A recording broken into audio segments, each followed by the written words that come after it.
আসসালামু আলাইকুম রহমতুল্লাহ। আমার ফেসবুক বন্ধুরা, আপনারা জানেন যে আমি মাঝে মাঝে প্রবাসীদেরকে নিয়ে ভিডিও দিয়ে থাকি। এই লোকটা হচ্ছে আর জলযন্ত্র প্রমাণ। ওনার গ্রাম হচ্ছে বাংলাদেশের উত্তরবঙ্গে, কোন জায়গায় জানি ওর গ্রাম? রংপুর ডিস্ট্রিক্ট। ওনার সাথে আমি 2 দিন আছি, মক্কাতেও ছিলাম, একসাথে হোটেলে ছিলাম, এখন মদিনা আসছি।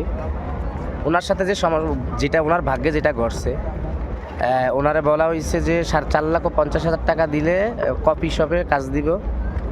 এরকম কাজের লোভনীয় অফার দিয়ে ওনারে সৌদিতে আনা হয়েছে 8 মাস আগে, কিন্তু আনার পরে তার ওই কাজ আর দেওয়া হয় নাই।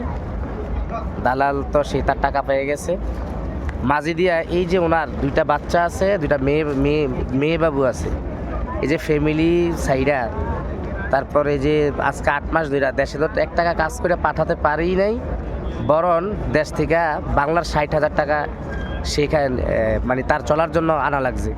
এখন আপনারা বলেন, এই যে দালালগুলা, এর কারণে যে হিউম্যান ট্রাফিকিং যেটা বলে, আমরা যদি বোঝাতে যাই যে হিউম্যান ট্রাফিকের মতোই একটা মানুষকে, যদিও জিম্মি করে নাই, কিন্তু এই দেশে যখন আপনাকে নিয়ে আসবে, এই সৌদিটা হয়েছে এমন, আপনি যেরকম আসতে খুব কঠিন, এর থেকে যাইতেও ঠিক সেম কঠিন। যদি আপনার বিশেষ করে কাগজের ভেজাল থাকে, কফিলের সমস্যা থাকে, কফিল আপনি না চিনেন। এখন এই লোকটারে দেশে যাওয়ার জন্য অনেক ট্রাই করতেছে। পুলিশের সাথেও কালকে কথা বলছি, কিন্তু কোনো হাল হইতেছে না। কারণ পুলিশ আসলে এই দেশের মর্জি মতো তারা তুলে নেয়। মর্জি বলতে, যদি আপনার ভাগ্য খারাপ হয় আপনারা ওটা দেশে পাঠাইবে, এই অবস্থা আর কি। এখন ওনার ব্যাপারে, ওনার কাগজপত্র আমরা জানি না, ওনার কি এক্সিট আছে বা হুরুপ আছে কিনা, কিন্তু ওনার ভাগ্যে বাকিটা কি আছে আল্লাহ ভালো জানে। আমি আজকে 2 দিন ওনার সাথে আছি, হয়তো এই মদিনা থেকে ওনার থেকে আমি চলে যাবো, কিন্তু পরের ওনার কি হবে ওইটা আমি নিজে জানি না, আল্লাহ ভালো জানে।